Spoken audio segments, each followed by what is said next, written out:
Отключение электроэнергии на работе республиканской больницы никак не отражается, так как в учреждении имеются два дизель-генератора, которые отвечают за работу обоих корпусов республиканской больницы, так что мы отключение электроэнергии на себе на работе учреждения не ощущаем.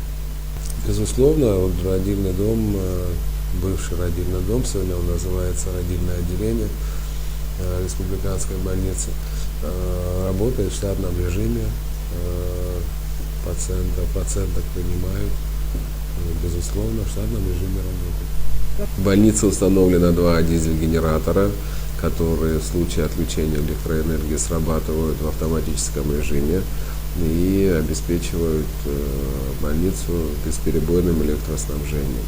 Также ведется работа по введению в эксплуатацию третьего дизель-генератора, который планируется установить на передвижную платформу.